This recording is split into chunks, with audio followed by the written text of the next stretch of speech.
Archaic Records. Hey, what's up, everybody? It's Archaic Records here with you again. My name is Jamie, coming to you from Nashville, Tennessee. And for today's episode, we're going to go back to 1992 to take a quick look at one of my favorite albums from the early part of that decade.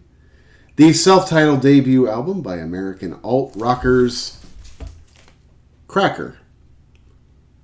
Now, of course, Cracker formed in 1990, not long after the demise of frontman David Lowry's previous band, the highly influential Camper Van Beethoven. In May of 1992, the band would release their debut LP, which is where my personal relationship with this band begins. I first discovered the music of Cracker upon seeing the video for the song Teen Angst, What the World Needs Now, on MTV. And there was just something about both the video and the song that really connected to me. So I ran out to one of my local record stores. I picked up a copy of this album on CD. I brought it home, I listened to it, and I just became a huge fan. This was an album that I played in excessively heavy rotation over the course of many years, and this is still a record that I listen to pretty regularly today. This is an album that actually kind of served multiple purposes in my musical listening life. Not only did it turn me on to the music of Cracker, which was a band at the time I thought was relatively new. I mean, this was their debut LP, but I would argue more importantly what this album did was it turned me on to the music of Camper Van Beethoven, which was a band that I was pretty ignorant of at the time. Now, there were songs that I had heard, unbeknownst to me, on MTV and the radio in the past that were Camper Van Beethoven, but I was ignorant as to who this band was until I started listening to this first Cracker record, and I became such a huge fan of it that I really wanted to know everything I could about this quirky little band, and I began sort of seeking out any information that I could find, and it was sort of through this research, if you will, that I discovered that certain members of this band had previously been in a band called Camper Van Beethoven. And based on the fact that I was such a huge fan of this record, I immediately ran out and began purchasing some Camper Van Beethoven albums on CD. I brought them home, I listened to them, and I became instantly hooked. Camper Van Beethoven is still a band that I would say is a band that I love to this day. In fact, if I had to make a choice between Camper Van Beethoven and Cracker as to which band I like better, I would probably take Camper Van Beethoven slightly over Cracker based on their consistency. But that being said, if you combine both bands' catalog into sort of one joint body of work, I would say that this first Cracker record is still my favorite album within the catalog for a couple of reasons, really. One, because organically it just is my favorite record in the catalog. It served as a gateway drug for me getting into both bands, but also because this is an album that really has a very sentimental place in my heart. If it's true, and I believe that it is true, if it's true that music is the soundtrack of our autobiography, this album definitely has a chapter dedicated to it. That chapter would be the summer of 1994. Now, I graduated from high school in June of 1994, and by July 1st, I had moved out of my parents' house, and I was living in my own apartment in the town neighboring the town that I grew up in, because this was a town that in the fall, I was going to begin taking college courses, and there was just something about that first summer living on my own that was a little bit troubling. It was as troubling as it was sort of transitional in the sense that I quickly realized, having grown up as somebody who had very limited social interaction in high school, very few friends, if you will, that I was suddenly very much alone in this world. In fact, the only friend that I had from middle school all the way towards near the end of high school, he and I had had a falling out near the end of 12th grade. And for the last third of my senior year of high school, I was sort of left to my own devices. So when I got out on my own and I didn't have my parents or my siblings to hang around with, I suddenly realized that I was very much alone. And I was in this sort of position in my life and in myself that I didn't have the confidence or the social skills to go out and introduce myself around. This was not at all how I expected this first summer on my own to go. Somehow, for some reason, looking back on it, I can't understand why I used to think this, but I thought it would be like, Animal House. I was going to go out there. I was going to move out of my parents' house. I was going to get my own apartment. I was going to go out. I was going to have all of these friends. And I was going to suddenly become this like social butterfly, which of course didn't happen. That stuff doesn't just happen because you want it to. So I spent that whole first summer basically locked in this apartment that I had with the blinds drawn, and pretty much spent that entire summer listening to probably 3 or 4 albums that really kind of got me through that summer until my fall classes started at the college that I was going to. And one of the albums that I listened to pretty much every single day was the self-titled debut album by Cracker. Now, this was an album that I had for a couple years because this was an album that I purchased not too long after it came out. But there was just something about that time in my life and that summer that this album just really resonated with me. The other albums I remember specifically listening to on heavy rotation that summer were The Dead Milkmen, not Richard but Dick, Bone and Drag by Morrissey, and Locust Abortion Technician by Butthole Surfers. Those were the 4 albums. That's pretty much all I listened to that entire summer. But this one in particular was a CD that I would put on in the morning and I would just play it over and over and over again. And I don't know what it was about this record, but there was just something very comforting about it that kind of helped me get through the day back in that summer. In fact, I remember one time I was having a pretty rough go of it emotionally. Now, I was put in a position where, I had my own apartment and I felt fortunate for that, but I had my own car. I could have done pretty much anything I wanted, but I was sort of a prisoner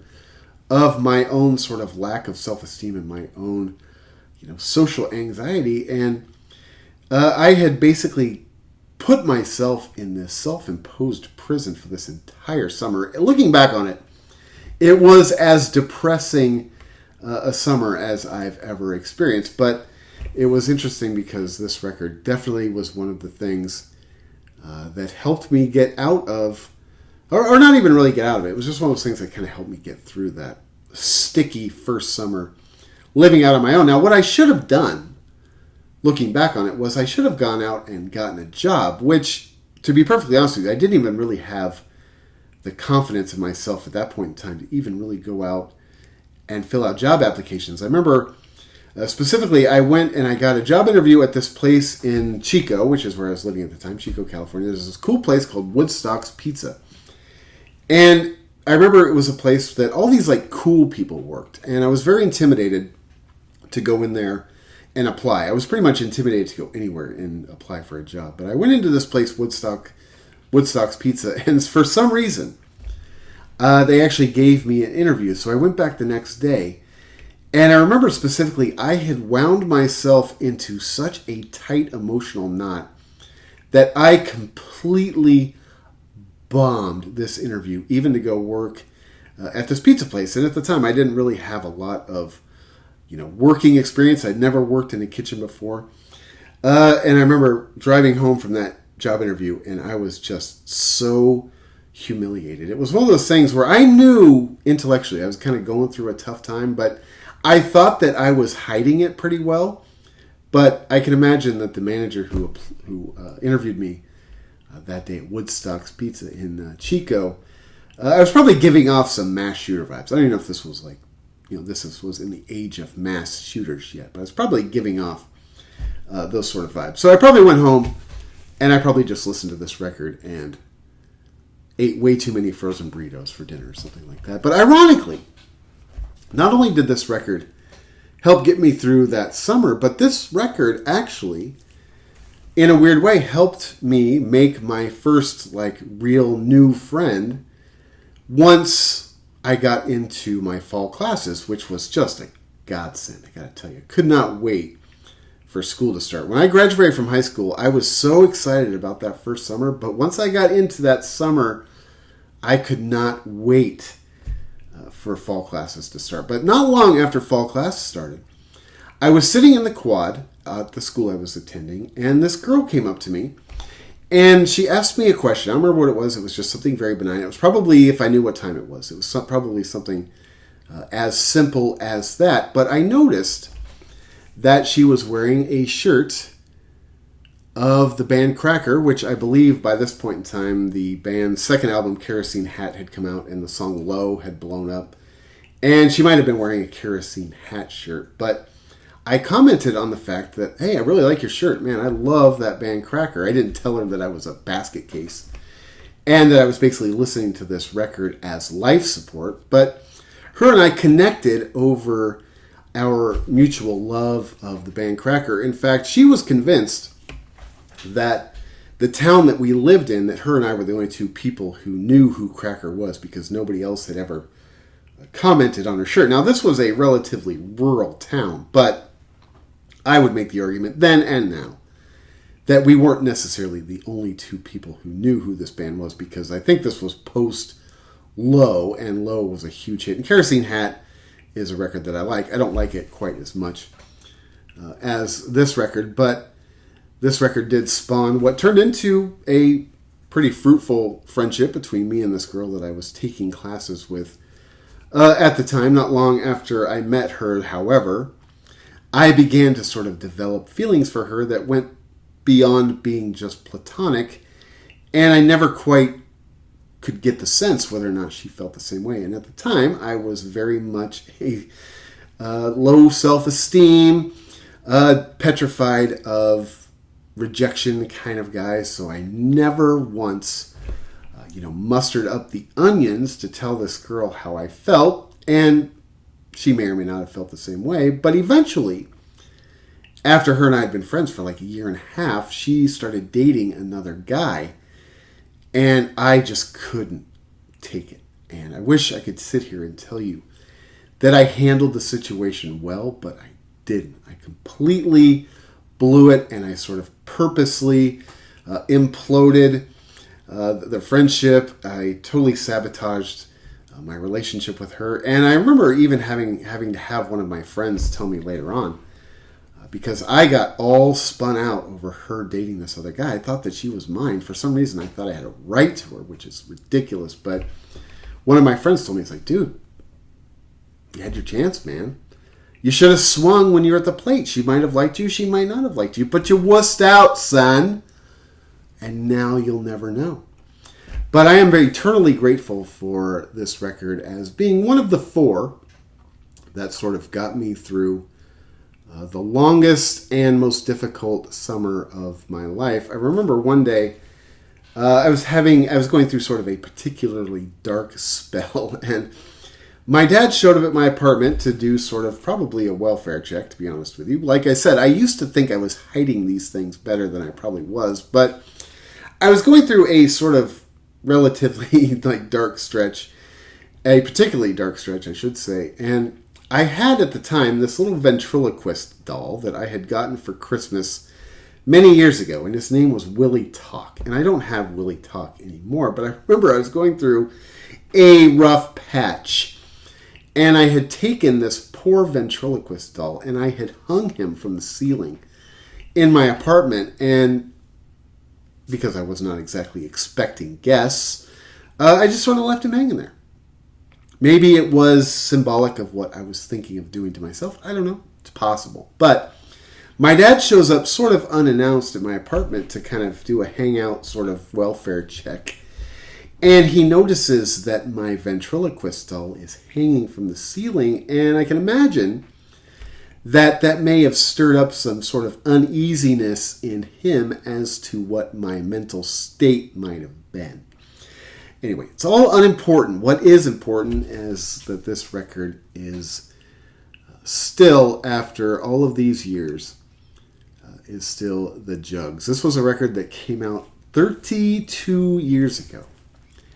Something that every time I think back to the grunge era, not that this is necessarily a grunge album, but when I think back to that grunge era and thinking that these albums are over 30 years old. I mean, this past April, Kurt Cobain died 30 years ago. My high school graduation this summer is my 30th high school reunion. That just absolutely baffles me that this music and these albums are that long ago. But this is a record to me that I still listen to on pretty heavy rotation.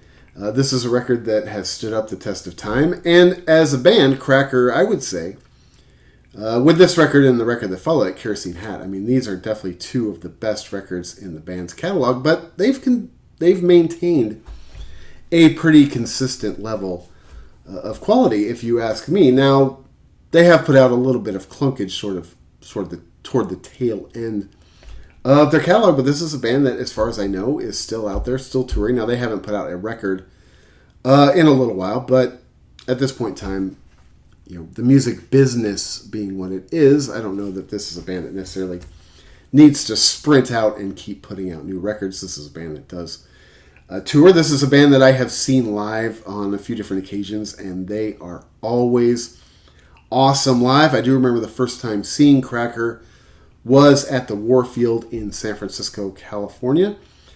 And if I'm not mistaken, I believe that Counting Crows opened for Cracker right as Counting Crows was just sort of starting to build into their their height of their popularity. I do remember it was very distinctly sort of two different crowds. You definitely had the Counting Crows fans, and you definitely had the Cracker fans, and you could sort of tell the two apart. There was sort of a line of demarcation between those two fan bases, but I'm pretty sure that Counting Crows opened for Cracker the first time I saw them at the Warfield in San Francisco. Anyway, this record was released on May 10th, 1992. It was produced by Don Smith. I love the production on this record. This is a record that goes in a lot of different directions. It has elements of sort of grunge, indie rock, alt country, honky tonk, vanilla blues, folk rock. It kind of goes in all sorts of different directions. And my favorite thing about this band has always been, both bands for that matter, Cracker and Camper Van Beethoven, is the songwriting of David Lowry. I love his lyrics. I think that he is one of the most interesting songwriters of his era. He is hyper literate. He always has a very interesting and cool use of the English language, which is something that I always admire. I always admire songwriters who, put a unique twist on the language that have a very distinct writing voice. David Lowry does that. He's always been an incredible writer, going all the way back to the Camper Van Beethoven material, all the way through the Cracker catalog. Now, there are albums or songs in Cracker's catalog that instrumentally I don't necessarily love, but I pretty much always love his lyrics. He is one of the most interesting and bright, I think, songwriters of his era. Anyway, the first song on this record is the song that turned me on to this band, Teen Angst, What the World Needs Now. This is one of those songs from that era that was a huge MTV and radio hit. Wasn't necessarily as big as Low or some of the stuff that came off Kerosene Hat. Eurotrash Girl was a pretty big song, but I remember loving this video when it first came out. There was just something about it. And of course, this was post Nevermind. These guys were very grungy in terms of their fashion and their appearance. And I love the video because they're out on this sort of farm, and David Lowry is speeding around on a dirt bike, and they're playing their instruments just out in this open field. And to me, this is still one of the most perfect songs ever written.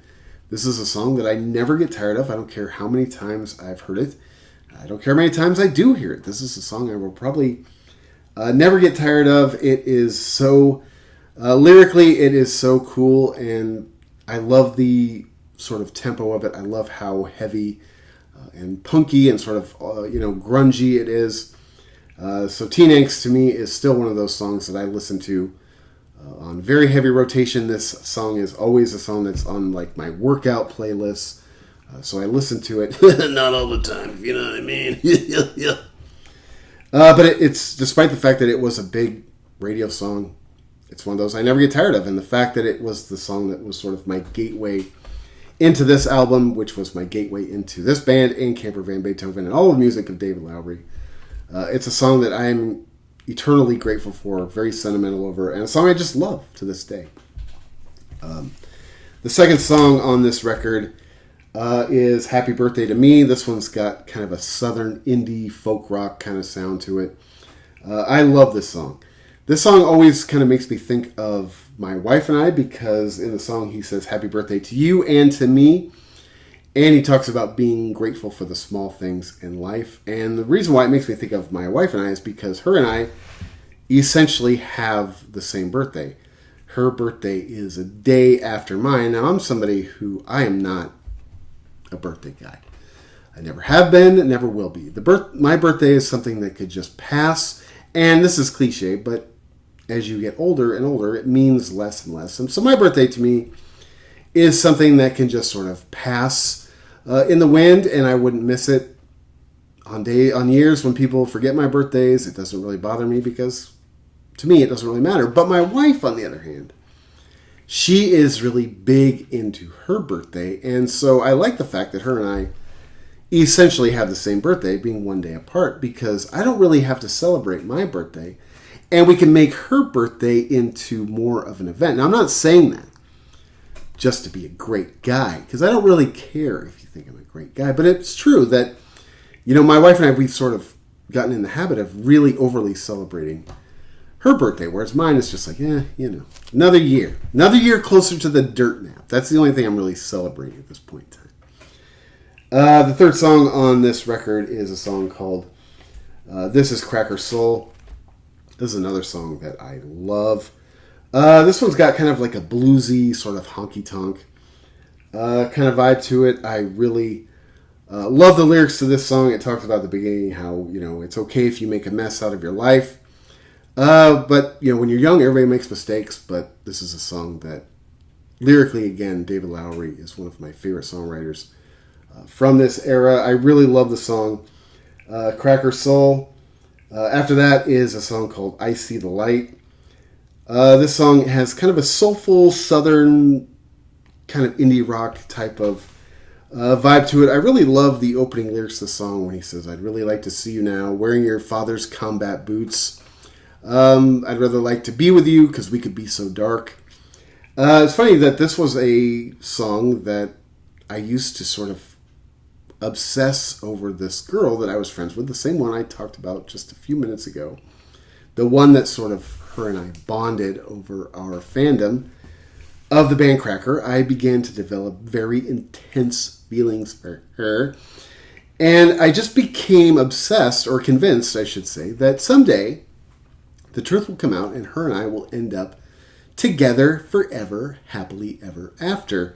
But it never came to fruition. And I remember that there were days I had classes with her, and I used to drive myself to and from school, and pretty much every day after school, I would, on my drive home from campus, I would sit there and I would just overanalyze every aspect of our conversations, and I would beat myself up for the things I said that I thought were wrong, and I would sort of congratulate the things I said that I thought were right, but it became this like habitual thing where every day after school, driving home, I would just overly obsess and overly think and overly analyze every single piece of every conversation her and I had. I would try to read in between the lines. I would try to discover if she had dropped a hint here or there. But I remember I would also go home and I would listen to this record on heavy rotation, because this was a record that her and I had in common. And this was a band that her and I ended up talking a lot about, because this was one of the first things that we bonded over. And her and I shared some similar tastes in music, and her and I used to go record shopping together, and we'd go see movies together, and we hung out outside of school, but this was the band that her and I had the most in common. So I would go home, having already listened to this record for an entire summer. I would go home and I'd listen to this record, and I would think about her, because this was the thing that we had in common, and I would just beat myself to a pulp emotionally over the conversations that we had had that day. But the song, I See the Light, it used to make me think of her lyrically, because I would just get home and I would be trying to like concentrate on my homework, or clean up my apartment, or get ready for work once I started working, and I would just keep listening to this album over and over. And this song in particular used to sort of make me sad when I would think about her. After that is a song called Miss Cajetan, or Saint Cajetan, I should say, sorry. This one has kind of an outlaw country meets Crosby, Stills, and Nash Woodstock. Specifically, the song Woodstock by Crosby, Stills, and Nash kind of has that sort of vibe mixed with an outlaw country kind of edge. There's only 2 songs on this album that I don't love, and I never really have. And the song Saint Cajetan is one of them. This is one of those songs that,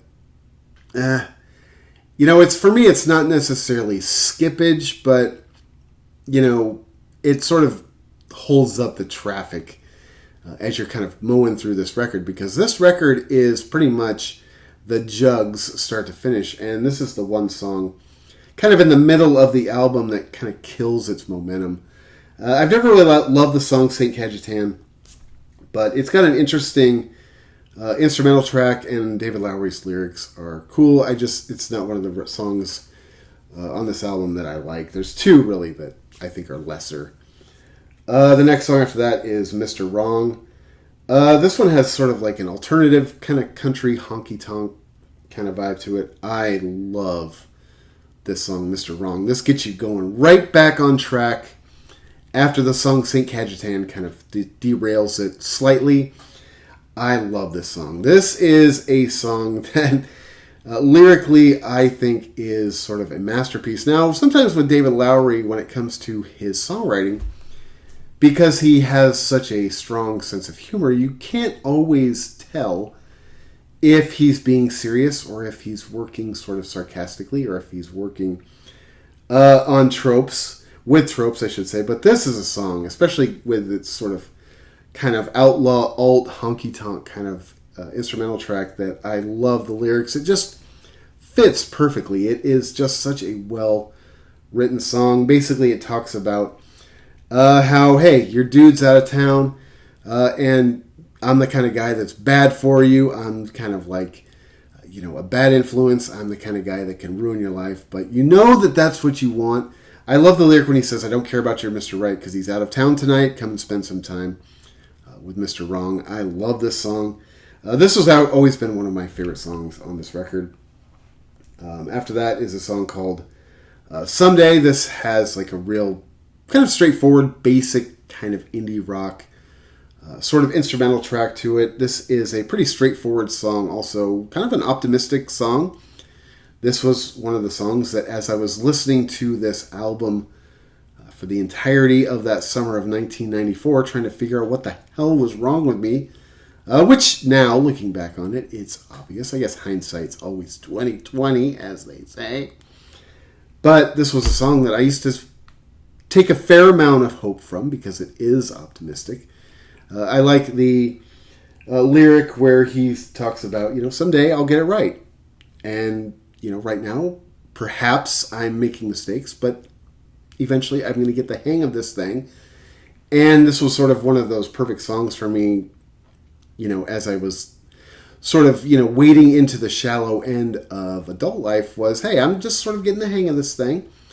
And I might stink at it right now, but eventually I'll get the hang of it. And basically all it took for me to get the wheels rolling a little bit was taking college classes and really starting to work. Once I started working is actually really when I started making friends. I never really made too many friends apart from that one girl that I went to school with. I never really made a ton of friends on campus. I ended up making most of my friends through my job, which, looking back on it, was something I should have done much sooner than I did. But it all worked out. But this song, Someday, it always sort of like gave me a little bit of hope back then. It's still, I think, one of the best songs on the record. After that is easily one of my favorite songs in the entire Cracker/Camper Van Beethoven catalog, and that is the song Can I Take My Gun Up to Heaven, which has a real honky-tonk kind of southern rock vibe. Again, I don't know if David Lowry is necessarily being sincere in these lyrics. I get the sense that he isn't, because this song is basically a walking country trope. And I've talked about this on this channel in the past, that maybe it's because I live out here in Nashville, which is, I guess, still a country music town. Although I get the sense that some of the people that live in Nashville are getting a little bit tired of the whole country music, Morgan Wallen, Jelly Roll, Luke Bryant garbage. Now, that could be based on the fact that Nashville is a huge transplant city, and the people that move here are moving here from places like California, New York, and Chicago, and they aren't necessarily, patrons of fans of that style of music. So I kind of get the sense that culturally Nashville's changing. Now, still, you come to Nashville, you hang out downtown, especially on Broadway, of course you still have all of the cheesy honky-tonks and all of the really just terrible pop country music. But you get the sense that a lot of the people that are moving to Nashville now, they aren't necessarily into that scene. I know that I am certainly not, for one, but so maybe it's because I live in Nashville, but I get so burnt out on the country tropes. I get so tired of the times I do go downtown, which isn't super often, but you see the people with the bedazzled jeans and the cowboy hats. And that's sort of what this song reminds me of. It is just a very sort of stereotypical country trope. My wife and I, a couple weeks ago, were out in Memphis. We went out to go see the Sierra Farrell show at Overton Shell, and across the street from the Overton Park in Memphis, we went to a show at this place called Growlers, where we saw a couple other bands play. There was a band called Holy Locusts, who were this sort of, hobo punk alt string band, who my wife is a big fan of.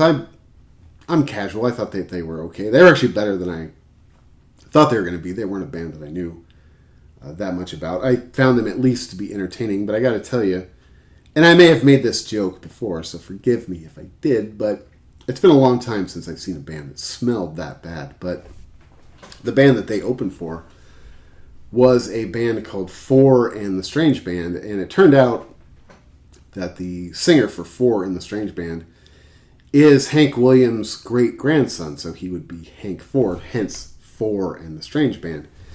Although he made it a point during his set to sort of distance himself a little bit from the Hank 2 and Hank 3 thing, although he sort of did it so much that it ended up sort of, nailing home the point that he was Hank 4. But I respect the fact that at least he wanted to kind of put a little bit of distance between himself and, his legacy family. He was trying to create his own thing. He's trying to dig out his own trench, and I totally respect that. But his set was the most tropey Nashville country cheese I've ever seen, and eventually my wife and I left about halfway through the set. Now I was going to tough it out because my wife tends to like a lot of that type of music. Not that she likes cheesy country music. She doesn't like cheesy country music, but she likes a lot of the alt country hobo punk type stuff. So I was just going to sit there and, kind of bite my bottom lip and get through it. But halfway through this set by Four and the Strange Band, she looked over at me and she's like, "Are you ready?" I was like, thank God. I couldn't take any more of it. I'd seen Sierra Farrell and Nick Shoulders and Holy Locust that night. I was banjoed out, son. But it reminded me of this song as we were watching that guy Four and the Strange Band play. It reminded me of the song, Can I Take My Gun Up to Heaven? Because this song is just so perfectly written. If it wasn't, I think, a goof, this is a song that you could actually hear in Nashville being taken seriously. I think that David Lowry wrote this song as sort of a country goof, but it is brilliant. It is literally one of my favorite songs in the entire catalog of Camper Van Beethoven and Cracker. Lyrically, it is just brilliant. I love about how he talks about coming home from a long day, working at the prison. His wife is out drinking and playing cards with the boys. I love it. It is just as stereotypical and brilliant as any song I've ever heard. That's one of my favorite songs on the entire record. The next song after that is another awesome track called Satisfy You. This one has kind of a straightforward kind of indie rock, maybe southern indie rock kind of vibe. This is a song that is, I think, as relevant today, if not more, than it was in 1992 when this record was released. I think this song is sort of about entitlement and how basically the world and all of its other inhabitants aren't necessarily here to make sure that you are well taken care of and make sure that you have a great day. I love this song. It is lyrically one of my favorite songs on the record, and like I said, it fits today's culture as well as it does as it did in 1992 at the time. After that is a song called Another Song About the Rain, which is another one of my favorite songs on this record. Now, this song is performed by Johnny Hickman, the band's guitar player. He's the one that performs the vocals on this song. I gotta tell you, he has an incredible singing voice. This has always been one of my favorite songs on this record. This was a song that used to sort of make me well up when I would listen to it back in my sort of darker days. This was a song that I felt like, man, this just makes me want to open up my guts and just throw them on the table and start gushing, because this is a very deep, very dark, very heavy song. And Johnny Hickman's vocals are awesome. I get the sense that this song, because like I said, with David Lowry's songwriting, you never quite know if he's being serious or if he's being, sort of tongue-in-cheek, if he's being a little, snotty, if he's being sarcastic. But this song, you get the sense, is incredibly sincere. And maybe that's just the difference in delivery between David Lowry and Johnny Hickman. But I love this song. The next song after that is easily my favorite song on the entire album, which is Don't Fuck Me Up with Peace and Love. This is just a real sort of straightforward, heavy, proto-grunge, sort of post-punk anthem. And I remember when I would listen to this record in the summer of 1994 over and over and over again. This was a song that used to just get my blood pumping as much as anything could when you're a slug that's living on his couch. But there was just something about this song and the lyrics and something that just inspired me. And this has always been my favorite song on this record. Probably my favorite song in the entire catalog of Cracker and Camper Van Beethoven. Lyrically, I love this song. Instrumentally, I love this song. It is heavy, it's angry, it's pissed off, and that is exactly how I was feeling during that first summer of 1994. Basically like, hey, don't burden me with all of your kumbaya. I am a fucking wreck. I am embracing the fact that I'm a wreck, and I'm trying to figure out at some point in time how I'm not going to be a wreck in the future, although it took me many, many, many years to make even as much progress as I have today. But I love this song. This is probably my favorite song out of the entire both bands' catalog. The opportunities when I got a chance to see Cracker live, I do remember they played this song live, and it just tore my head off. The last song on this record is the second of the two songs on this album that I don't really like. And I mentioned before that the song St. Cajetan isn't necessarily skippage, but it is a song that definitely kills the momentum of the album. As far as I'm concerned, after the first 4 or 5 songs, then you hit St. Cajetan, it kind of like derails the train a little bit. To me, this is a song, and now, especially, if I put this record on, especially after Don't Fuck Me Up with Peace and Love, I usually turn the record off before it even gets to this song, because this is a very slow, meandering, sort of folky storytelling song, which I don't love. I don't dislike it. I don't think it's necessarily a bad song, but coming out of Don't Fuck Me Up with Peace and Love, it just kills the end of the album. So at this point in time, I usually don't even listen to the song Dr. Bernice. I've been listening to this record over the past few days in its entirety to try to sit down and remember and write down some notes about some of the songs. And this is a song I just don't really love. Like I said, it's very slow. It's very meandering. It sort of tells a story that is sort of interesting. It's sort of funny. David Lowry's lyrics are always good. But it's over 6 minutes long, and it's very slow, and it just kind of... I don't love it as the end of an album. I love the song Don't Fuck Me Up with Peace and Love as the album ender, which is usually why I end the album with that song. Anyway, if you haven't gone back and checked out the first album by American alt-folk country rock superstars, Cracker, in quite some time, I definitely think that you should. Like I said, this is a band that I have been a big fan of since 1992. It's hard to imagine that you've been listening to some of these bands for almost 30 years. I've been out of high school this summer for 30 years, which is something that it just baffles me. And it's not even that I get too tripped out about getting older in my age, because I always think that age is sort of a... it's all in your head. You're only basically as old as you feel and as old as you act. And if that were the case, I'm still 16 in a lot of ways.